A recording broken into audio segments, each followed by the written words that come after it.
Fala pessoal, professor Rafael aqui. Vamos corrigir a questão 17 da primeira série do nosso simulado institucional. A questão fala o seguinte: eu lancei um corpo obliquamente é lançar ele tortinho, tipo assim, ó, na diagonal, em que ele vai atingir uma altura máxima de 15 metros, chegou lá em cima, depois vai cair. Lá, quando ele estava lá em cima, eu identifiquei que eu tinha uma velocidade de 10 metros por segundo e eu quero saber qual foi a distância que ele percorreu aqui no chão, ou qual que é o alcance que ele teve.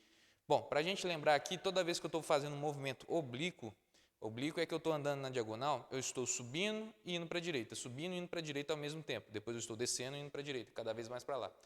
Significa então que esse movimento meu é um movimento composto.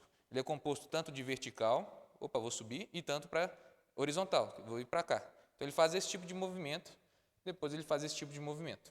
Aqui no caso, esse vetor da vertical, à medida que ele está subindo, pensa no objeto à medida que ele está subindo, ele vai ficando cada vez mais devagar, é como se ele parasse lá em cima e depois cada vez mais rápido aqui.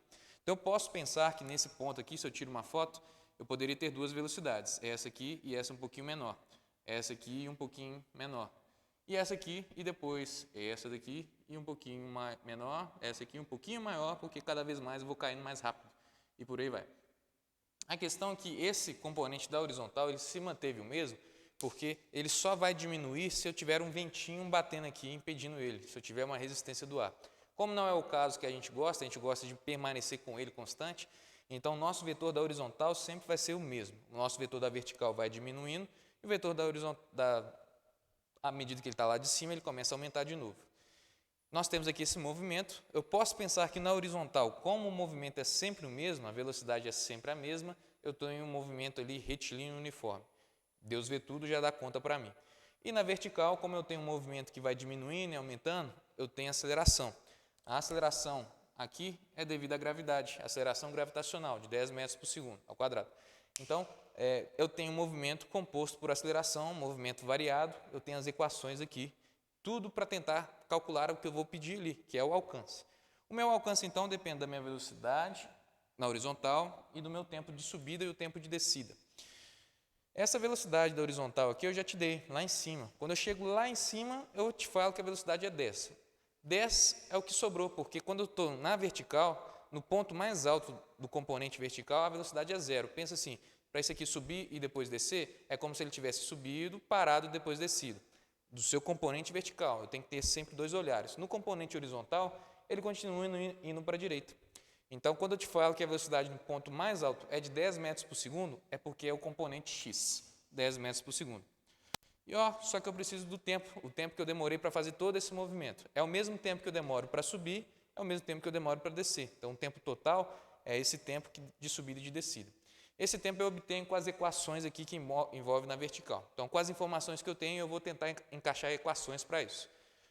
Como eu te dei o ângulo aqui, eu poderia já te falar que aqui descobrimos que é 10 metros por segundo, então poderia mexer com trigonometria, mexer aqui com um triângulo retângulo, em que eu tenho aqui 60 graus, esse componente aqui vale 10, eu posso achar a vertical, que é o que eu preciso, chamo de x, e envolver aqui, por exemplo, a tangente de 60 graus, porque já envolveria o cateto oposto e o adjacente. Só que isso dá trabalho, porque são 60 graus eu tenho variações feias.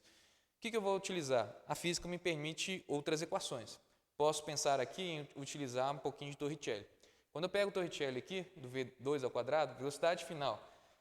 Essas fórmulas servem apenas para as componentes verticais, porque o movimento que tem aceleração é só as componentes verticais. Que eu vou chamar de y, porque a matemática chama o vetor, o eixo y, de vertical, na vertical. Então, como aqui, lá no ponto final, a velocidade é zero, eu posso zerar essa parte aqui. Então, já mexendo com as equações, eu zero essa parte aqui. Comecei com uma velocidade inicial que eu não sei, que vai ser importante eu descobrir. Essa velocidade aqui na vertical. Mas, se eu estou subindo, na verdade, à medida que eu vou subindo, a gravidade quer me jogar para baixo. Ou seja, está no sentido contrário. O sentido contrário na física é indicar com menos. Então, menos duas vezes a aceleração, que é a gravidade, vezes a altura que eu cheguei máximo. Minha altura máxima é de 15, joga aqui. Então, eu vou ter aqui, jogando para lá, jogando para cá, mexendo com sinais. V ao quadrado vai ser 2 vezes 10 vezes 15. Que eu posso melhorar um pouquinho? Posso falar aqui assim, 4 vezes 25 vezes 3. 3, onde é que eu tirei 3? vezes 2, perdão. Porque 10 é como se fosse 5 vezes 2. 2 vezes 2 é 4. O 5 daqui, é 3 também. É 3. 3.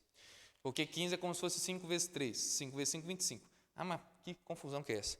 Porque quando eu for tirar a raiz ali, ó, as raízes saem mais fácil, né? Raiz de 4, raiz de 25, raiz de 3.